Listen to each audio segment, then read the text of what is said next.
Consistency कहां आ रही है, इनएफिशिएंसी कहां आ रही है? अगर इंडिपेंडेंट वेरिएबल एरर टर्म से कोरिलेट कर गया तो हो क्या रहा है यहां पे दोनों में एक्सप्लेनेशन हो रही है एक दूसरे के साथ, राइट? टी टेस्ट का नल हाइपोथेसिस क्या होता है कि बीटा 2 क्या है, 0, राइट? बीटा 2 जो है वो क्या है, 0 है। अगर कम होगी तो ये जो नल हाइपोथेसिस है ये रिजेक्ट हो जाएगा, कम होगी तो रिजेक्ट होगा। मींस हम ये कहेंगे कि ये जो पर्टिकुलर कोफिशिएंट है ये स्टैटिस्टिकली सिग्निफिकेंट कोफिशिएंट है। देखो आज के लेक्चर में जो हम बात कर रहे हैं वो टेस्ट ऑफ साइमल्टेनिटी की कर रहे हैं। अब साइमल्टेनिटी का मतलब क्या है वो समझो पहले। साइमल्टेनिटी का सिंपल सा मतलब है कि क्या आपकी इक्वेशन में एंडोजीनियस वेरिएबल जो है एज ए इंडिपेंडेंट वेरिएबल भी है क्या? अगर एंडोजीनियस वेरिएबल आपका इंडिपेंडेंट वेरिएबल बन जाए तो एंडोजीनियस वेरिएबल की एक प्रॉपर्टी क्या होती है, वो कोरिलेट करता है किससे, आपके एरर टर्म से। तो अगर इंडिपेंडेंट वेरिएबल भी एरर टर्म से कोरिलेट करने लग गया तो अल्टीमेटली क्या होगा कि जो आपके ओएलएस के जो एस्टिमेटर्स आएंगे, रिग्रेशन कोफिशिएंट आएंगे, वो इनकंसिस्टेंट होंगे और इनएफिशिएंट होंगे। ये बात पहली बात है जो हमें समझनी है, राइट? मींस ओएलएस जितने भी रिग्रेशन कोफिशिएंट जो हमें देता है वो कंसिस्टेंट और एफिशिएंट देता है, लेकिन सब्जेक्ट टू क्या है, जो अजम्पशंस फुलफिल हो रही हैं वो सारी की सारी आपकी पूरी होनी चाहिए। And one of the assumption कि इंडिपेंडेंट वेरिएबल आपका एरर के साथ कोरिलेट नहीं करना चाहिए। अगर कोरिलेट करता है तो इसका मतलब समझने की कोशिश करो कि हो क्या रहा है, प्रॉब्लम कहां आ रही है, इनकंसिस्टेंसी कहां आ रही है, इनएफिशिएंसी कहां आ रही है। अगर इंडिपेंडेंट वेरिएबल एरर टर्म से कोरिलेट कर गया तो हो क्या रहा है यहां पे दोनों में एक्सप्लेनेशन हो रही है एक दूसरे के साथ, राइट? आर स्क्वायर की जो वैल्यू है वो इन्फ्लेट कर जाएगी। आर स्क्वायर बेसिकली कहता क्या है, आर स्क्वायर एक्सप्लेन्ड वेरिएंस दिखाता है आपके मॉडल का। आर स्क्वायर थ्योरेटिकली क्या बताता है कि आपके इंडिपेंडेंट वेरिएबल आपके डिपेंडेंट वेरिएबल को कितना परसेंट एक्सप्लेन कर रहे हैं। This is what R square is all about. लेकिन अगर वो एक्सप्लेनेशन कुछ ना कुछ इंडिपेंडेंट वेरिएबल का एरर से कोरिलेशन होने की वजह से आ रहा हो तो जो आर स्क्वायर का जो वैल्यू है वो इन्फ्लेट हो जाएगा ना। मतलब रियल आर स्क्वायर से जो आपका ये जो आपको दिखाई दे रहा है ये स्परियस आर स्क्वायर आपको दिखाई दे रहा है। इसकी वजह से बेसिकली आपके जो रिग्रेशन कोफिशिएंट हैं वो क्या हो जाते हैं, इनकंसिस्टेंट हो जाते हैं, है ना। वो जो रिग्रेशन कोफिशिएंट है बायस हो जाते हैं, इनएफिशिएंट हो जाते हैं। सो इस वजह से सबसे पहले तो हमें ये पता करना चाहिए कि इसमें साइमल्टेनियस इक्वेशन की जरूरत पड़ेगी क्या नहीं पड़ेगी बनाने के लिए। और फिर वही बात है कि साइमल्टेनियस इक्वेशन जब आपने बना ली फिर आप उसकी आइडेंटिफिकेशन करते हो कि जस्ट आइडेंटिफाइड है, ओवर आइडेंटिफाइड है, अनआइडेंटिफाइड है। जब जस्ट आइडेंटिफाइड होता है तो इनडायरेक्ट लीस्ट स्क्वायर मेथड की मदद से हम उसके स्ट्रक्चरल कोफिशिएंट फाइंड आउट करते हैं। मींस आईएलएस जो हम लगाते हैं इनडायरेक्ट लीस्ट स्क्वायर, वो किस पे लगाते हैं, वो हम लगाते हैं रिड्यूस्ड फॉर्म रिग्रेशन इक्वेशन पे। वहां से जो हमारे कोफिशिएंट निकलते हैं उसको हम क्या बोलते हैं, रिड्यूस्ड फॉर्म कोफिशिएंट्स। और उन रिड्यूस्ड फॉर्म कोफिशिएंट से हम अल्टीमेटली क्या निकालते हैं, structural coefficients. Are you getting me? अगर आपकी जो इक्वेशन है उसकी आपने आइडेंटिफिकेशन की ऑर्डर और रैंक कंडीशन की मदद से, जस्ट आइडेंटिफाई उसको आपने डिस्क्राइब कर दिया। ओवर आइडेंटिफाई अगर आपने डिस्क्राइब किया है, फाइंड आउट हुआ है, तो अल्टीमेटली आपको जो रिजल्ट मिलेंगे स्ट्रक्चरल कोफिशिएंट जो आप निकालोगे वो किसकी मदद से निकालोगे, two stage least square estimation की मदद से निकालोगे। आर यू गेटिंग मी और नॉट? ठीक है। अनआइडेंटिफाइड है तो we can't do about anything about that, right? तो ये चीजें जो हैं वो हम अपने प्रीवियस लेक्चर में पढ़ चुके हैं। आज जो हमने बात करनी है वो बात करनी है टेस्ट ऑफ साइमल्टेनिटी की। टेस्ट ऑफ साइमल्टेनिटी को जो है वो हम समझते हैं एक quantity theory according to Keynesian approach की मदद से उसको समझने की कोशिश करते हैं। Okay, let's do it. तो देखो दो फंक्शन की हमने बात करनी है। पहला जो फंक्शन है वो आपका वो है इनकम फंक्शन। दूसरा जो फंक्शन है आपका वो है क्या, money function. Money supply function की हम बात कर रहे हैं यहां पे। Income function according to them क्या होता है ये देखते हैं कि आपके देश की जो भी जीडीपी है जिसको मैं मान लो y1 कह रहा हूं टी टाइम पीरियड में, that depends upon some constant plus में y2 टी टाइम पीरियड में। y2 यहां पे जो वेरिएबल है that is the money supply. Plus में अल्फा 2 का वेरिएबल x1t मैं बोल रहा हूं। x1 जो आपका वेरिएबल है दैट इज एक्सोजीनियस वेरिएबल, जिसको मैं मान के चल रहा हूं कि this is federal expenditure, means federal government का जो एक्सपेंडिचर है उसकी मैं यहां पे बात कर रहा हूं। और जो लास्ट वेरिएबल आपके पास है दैट इज अल्फा 3 का, जिसको मैं बोल रहा हूं this is x2 T time period में। x2 जो यहां पे है वो है हमारे पास gross domestic private investment T time period में, राइट। ये हमारे पास क्या आ गया, इनकम फंक्शन आ गया। मनी फंक्शन की हम बात कर रहे हैं, जो y2t है, y2 क्या हमारा मनी सप्लाई की हम बात कर रहे हैं टी टाइम पीरियड में, that depends upon some constant plus में बीटा 1 इनटू में आपके देश की इनकम जीडीपी से, जिसको हम डिनोट करेंगे y1t, राइट। दोनों के साथ हम एरर टर्म को हमने ऐड करना है, एरर टर्म को ऐड कर देते हैं दोनों इक्वेशन के साथ। तो ये दो आपके पास इक्वेशन है।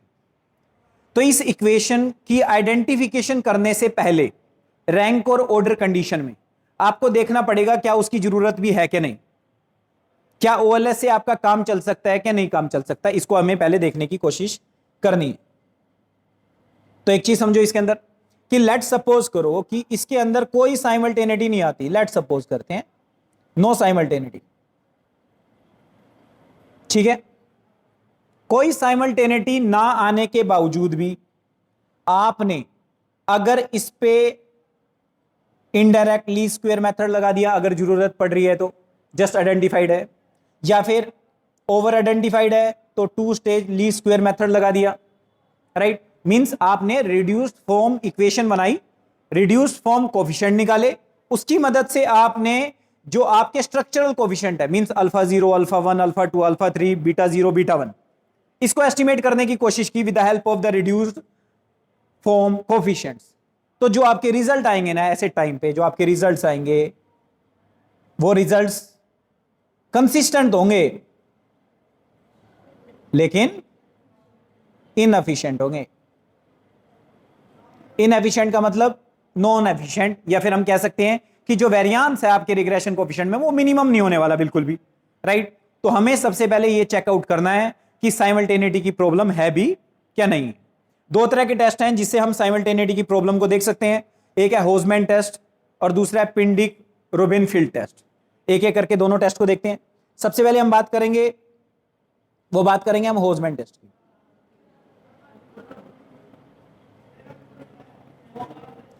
होजमैन टेस्ट से हम फाइंड आउट करते हैं कि साइमल्टेनिटी की प्रॉब्लम इन इक्वेशन में हमें दिखाई देगी या नहीं दिखाई देगी। ओके, सबसे पहले आपने क्या करना है, आपने सबसे पहले रिड्यूस्ड फॉर्म इक्वेशन बनानी है। सबसे पहला काम क्या है, रिड्यूस्ड फॉर्म इक्वेशन बनाने का। बनाते हैं रिड्यूस्ड फॉर्म इक्वेशंस। ओके, पहली इनकम फंक्शन, मतलब दो एंडोजीनियस वेरिएबल है ना आपके पास। कौन कौन से एंडोजीनियस वेरिएबल है, y1t और y2t, ये दो एंडोजीनियस वेरिएबल है हमारे पास। एक्सोजीनियस वेरिएबल हमारे पास कितने अगेन, दो एक्सोजीनियस वेरिएबल है, x1t और x2t। इसको वेरिएबल को थोड़ा सा डिस्क्राइब कर लेते हैं। y1t जो है आपका दैट इज जीडीपी,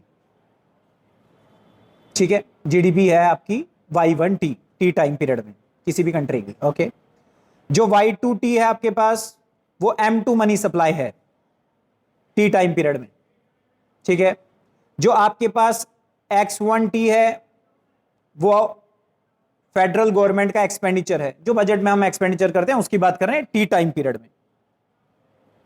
जो दूसरा एक्सोजीनियस वेरिएबल है x2t जिसको हम बोल रहे हैं, ये आपके पास है gross domestic private investment T time period में, या फिर ग्रोस प्राइवेट डोमेस्टिक इन्वेस्टमेंट, बात दोनों की दोनों एक है, कई बार इधर उधर हो जाती है, राइट। सो दो हमारे पास एंडोजीनियस वेरिएबल है, दो हमारे पास एक्सोजीनियस वेरिएबल है। ओके, जब हम रिड्यूस्ड फॉर्म इक्वेशन निकालते हैं तो अल्टीमेटली रिड्यूस्ड फॉर्म इक्वेशन कैसे निकलती है, जो आपके एंडोजीनियस वेरिएबल है वो डिपेंडेंट वेरिएबल का काम करते हैं, राइट। और जो रिड्यूस्ड फॉर्म कोफिशिएंट के साथ में वेरिएबल आएंगे वो कौन से आएंगे, एक्सोजीनियस वेरिएबल्स आएंगे। मींस जो दो इक्वेशन बनेगी यहां पे रिड्यूस्ड फॉर्म कोफिशिएंट की, वो क्या क्या बनने वाली है, एंडोजीनियस वेरिएबल पहला आपके पास y1t, okay, that is equal to π0 plus में π1 के साथ आप क्या लेंगे, पहला exogenous variable that is x1t, second π2 into में x2t, ठीक है। और प्लस में फिर आप कहें कि this is like a error term. Okay, दूसरा जो आप रिड्यूस्ड फॉर्म इक्वेशन बनाएंगे वो दूसरे एंडोजीनियस वेरिएबल को डिपेंडेंट वेरिएबल लेके बनाएंगे। सो दूसरा क्या है, y2t that is equal to पाई3 सम कांस्टेंट प्लस में पाई4, इसके साथ अगेन एक्सोजीनियस वेरिएबल ये, प्लस में पाई5 आपके पास है x2t प्लस में मान लो मैं कह रहा हूं wt। तो दो आपके पास इक्वेशन होगी, ये दोनों की दोनों इक्वेशन कौन सी है, रिड्यूस्ड फॉर्म इक्वेशन है। ये जो पाइज आपको दिखाई दे रहे हैं यहां पे 5 पाई है ना आपके पास, पाई 0 से पाई5 6 पाइज हैं आपके पास, ये क्या है, ये रिड्यूस फॉर्म कोफिशिएंट्स हैं, राइट हमारे पास। ओके, अब आगे देखो हमें क्या देखना है, हमें बेसिकली एक इक्वेशन को एस्टिमेट करना है, फिर उसकी जो एस्टिमेटेड वैल्यू होगी और रेजिड्यूल की जो एस्टिमेटेड वैल्यूज होंगी उनको हमने रिग्रेस करवाना है किससे, दूसरी इक्वेशन से। कैसे करवाना है इसको समझने की कोशिश करते हैं। ओके, सबसे पहले हम करेंगे क्या, हम एक इक्वेशन ले लेते हैं। इक्वेशन हमने ले ली, मान लो ये पहली इक्वेशन हम ले लेते हैं, दिस वन। ओके, देखो बोल्ट्जमैन टेस्ट के लिए आपने बेसिकली क्या करना है, अब आपके पास दो वैल्यू आ चुकी हैं। कौन कौन सी दो वैल्यू आ चुकी हैं आपके पास, एक तो y1t हैट आ चुका है, नहीं दिखा रहा,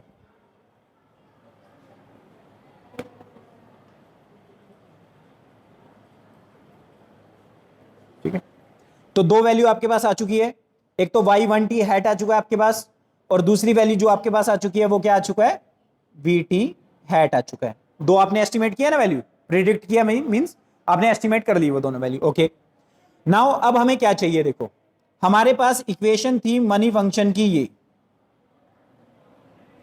ठीक है। इसमें आपके पास क्या क्या है, इसमें आपके पास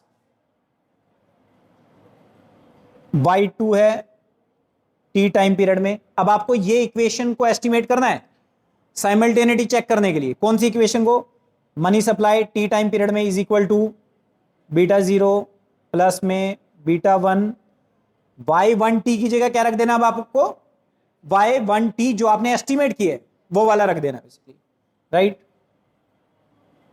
एस्टिमेट वाला रख देना, ठीक है। दूसरी चीज जो आपको ऐड ऑन करनी है वो करनी है क्या, एरर टर्म। एरर टर्म क्या है आपकी, जो आई है vt हैट, इसको आपको as a independent variable insert कर देना आपकी रिग्रेशन इक्वेशन में। और तीसरी चीज जो आपको देखनी है वो देखनी है अगेन जो आपका एरर रह गया वो same error as it is. अब बोल्ट्जमैन टेस्ट कैसे चेक करेगा साइमल्टेनिटी है कि नहीं, सिंपल, हमने यहां पे सिर्फ और सिर्फ एक कोफिशिएंट को देखना है साइमल्टेनिटी चेक करने के लिए, दोनों के दोनों एंडोजीनियस वेरिएबल में। और वो जो वेरिएबल है आपका, वो वेरिएबल है बेसिकली जो आपका रिग्रेशन कोफिशिएंट है वो है ये। अगर ये β0 स्टैटिस्टिकल सिग्निफिकेंट आता है, स्टैटिस्टिकली सिग्निफिकेंट आता है, तो there is a problem of साइमल्टेनिटी।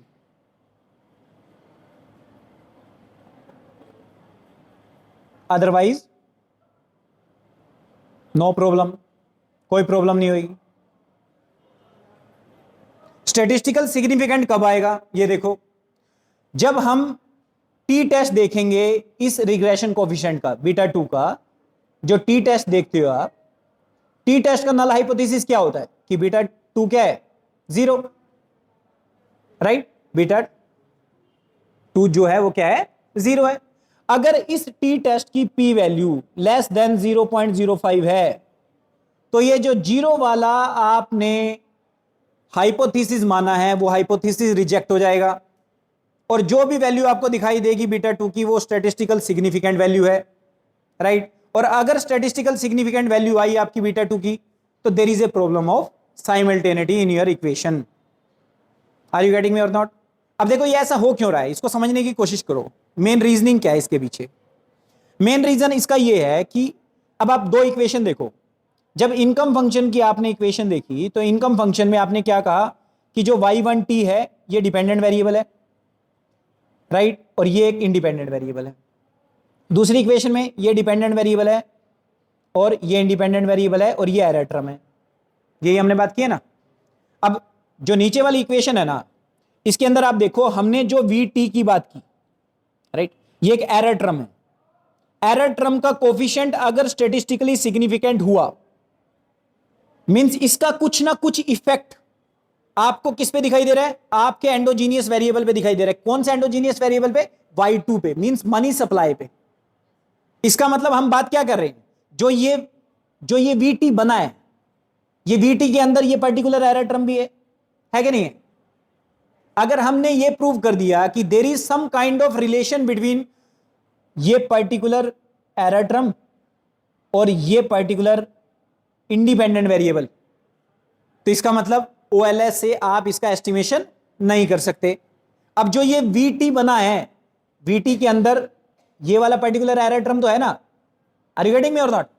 अगर ये एरर टर्म है और हमने ये यहां पे साबित कर दिया कि VT का जो कोफिशिएंट है वो स्टेटिस्टिकली सिग्निफिकेंट है, कोफिशिएंट मींस इस पर्टिकुलर वेरिएबल का there is a relation with this particular variable, तो यहां पे आपको क्या देखने को मिलेगा कि एंडोजीनियस वेरिएबल M2 है ऊपर वाली इक्वेशन में, इस इनकम फंक्शन वाली इक्वेशन के अंदर। आर यू गेटिंग मी और नॉट। सो हमें सिंपल सी बात है, अब जो एस्टिमेट करना है साइमल्टेनिटी चेक करने के लिए, जो इक्वेशन एस्टिमेट करना है, कौन सा चेक करना है, ये देखो। अब ये इक्वेशन बनाते हैं प्रॉपर, ठीक है। ये वाली इक्वेशन मैं दोबारा से रीराइट कर रहा हूं। अब ये इक्वेशन बताना मेरे को क्या है, देखो y2t is equal to beta 0 plus में बीटा 1 y1t जो आपने एस्टिमेट किया प्लस में बीटा 2 vt जो आपने एस्टिमेट किया प्लस में जो आपका एरर टर्म था, ये था ना। अब इसकी देखो वैल्यू क्या क्या आई थी, वैल्यू जो आई है आपकी y2t इज इक्वल टू कुछ बीटा 0 आया है, बीटा 0 की जो वैल्यू है वो ये है, प्लस में बीटा 1 की वैल्यू, बीटा 1 की वैल्यू क्या दिखाई दे रही है, देखो आपको 0.82, ठीक है।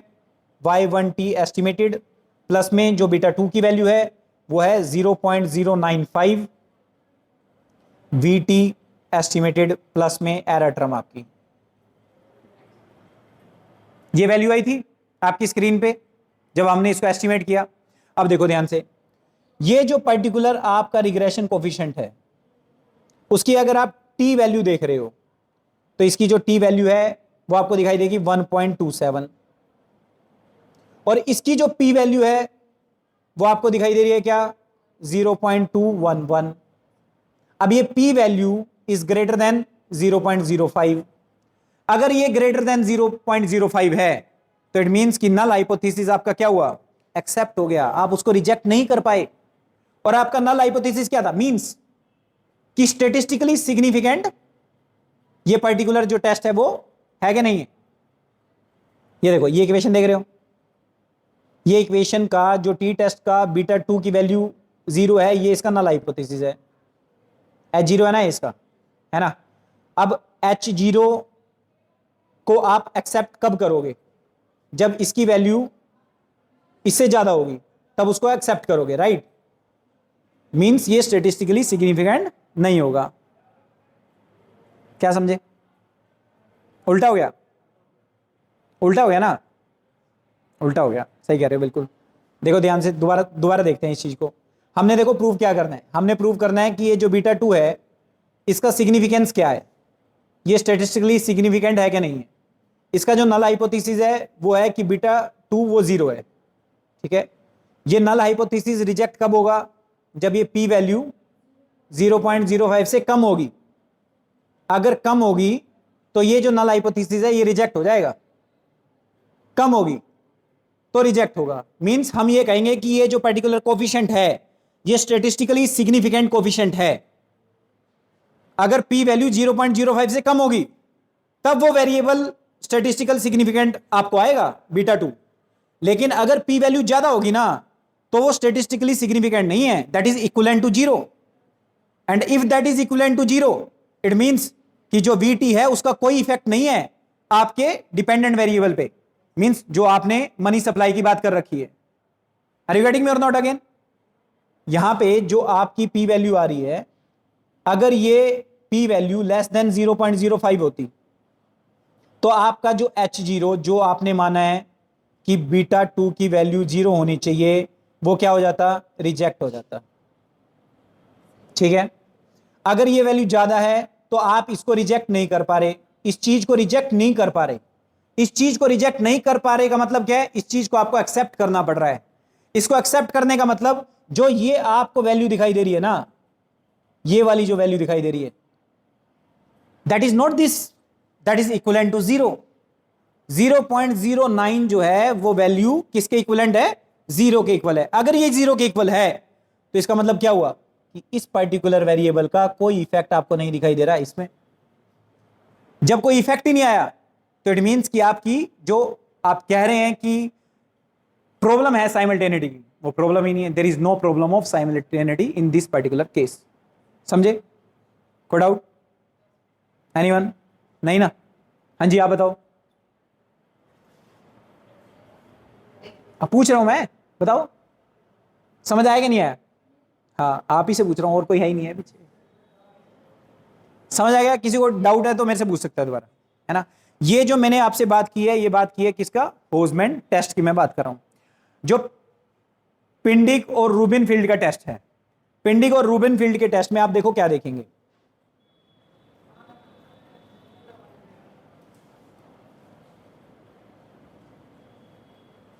जो टेस्ट है साइमल्टेनिटी का, उसके अंदर आप क्या देखेंगे? देखो, इसमें अपन ने ये इक्वेशन देखी थी बोल्ट्जमैन टेस्ट में। इसमें जस्ट हमने क्या करना है, एस्टिमेटेड वैल्यू नहीं लेनी है y1t की, एक्चुअल वैल्यू लेनी है। मींस हमने क्या करना है, y1t की एक्चुअल वैल्यू लेनी है, एस्टिमेटेड नहीं लेनी। लेकिन आपने साथ में क्या लेना है, ये जो vt है ये लेना है एस्टिमेटेड।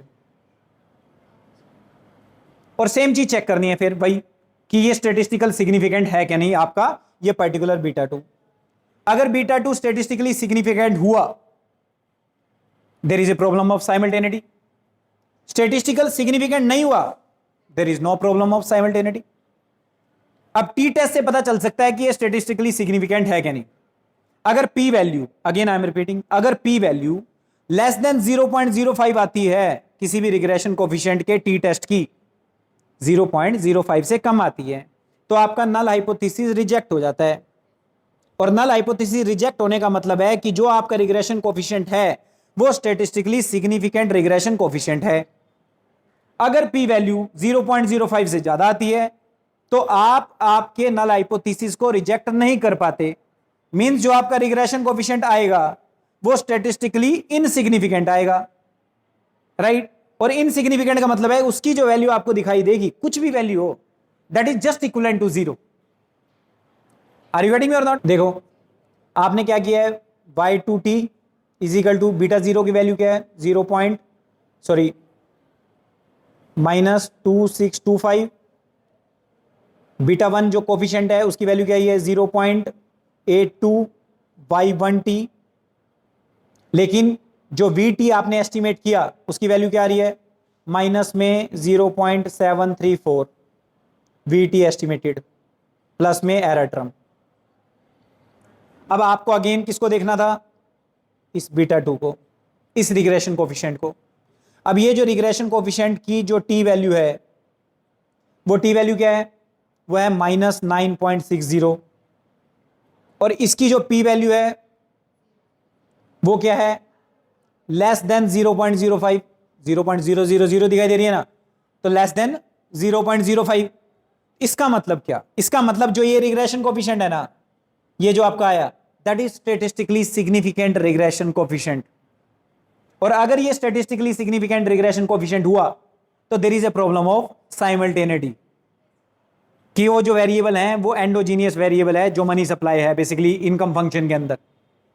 और अगर इनकम फंक्शन के अंदर वो एंडोजीनियस वेरिएबल है तो आपको अब आइडेंटिफाई करना पड़ेगा कि किस तरह का बेसिकली ये इक्वेशन है, जस्ट आइडेंटिफाइड है, ओवर आइडेंटिफाइड है या अनआइडेंटिफाइड है। और अकॉर्डिंगली आप जो है एस्टिमेशन का इस्तेमाल करेंगे।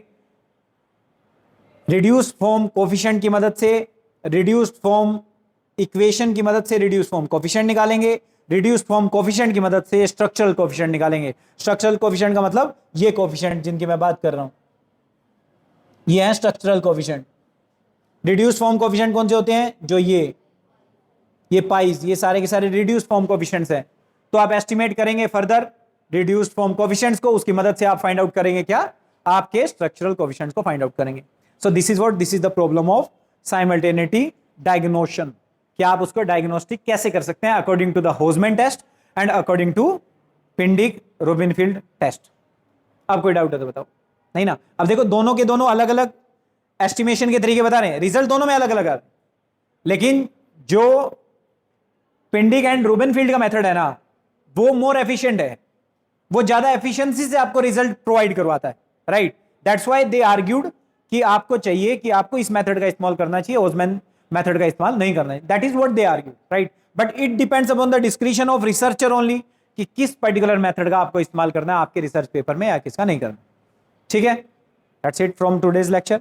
कल के लेक्चर में फिर वही काम करेंगे, 2 स्टेज लीस्ट स्क्वायर एस्टिमेशन। कल के लेक्चर में for sure 2 stage least square estimation करेंगे। ओवर आइडेंटिफाइड जो आपकी इक्वेशन है, ये जो पर्टिकुलर इक्वेशन है ना, ये ओवर आइडेंटिफाइड है। जब आप रैंक एंड ऑर्डर कंडीशन लगाएंगे, लगा के देखना, आज के लिए आपके लिए टास्क यही है घर के लिए, कि आप इस पे रैंक एंड ऑर्डर कंडीशन लगाना, फाइंड आउट करना कि ये कैसे ओवर आइडेंटिफाइड इक्वेशंस हैं। एक बार इसकी आइडेंटिफिकेशन होगी ओवर आइडेंटिफाइड की, उसके बाद हमारे पास कौन सा मेथड है इसके स्ट्रक्चरल कोफिशिएंट निकालने के लिए? हमें 2 स्टेज लीस्ट स्क्वायर मेथड का इस्तेमाल करना पड़ेगा। सो कल के लेक्चर में हम 2 स्टेज लीस्ट स्क्वायर मेथड की मदद से ये जो स्ट्रक्चरल कोफिशिएंट है इन दोनों के दोनों फंक्शन के, राइट, मींस कौन कौन सा function? Income function and money supply function, दोनों के स्ट्रक्चरल कोफिशिएंट फाइंड आउट करें। ठीक है, कोई डाउट? नो? ओके।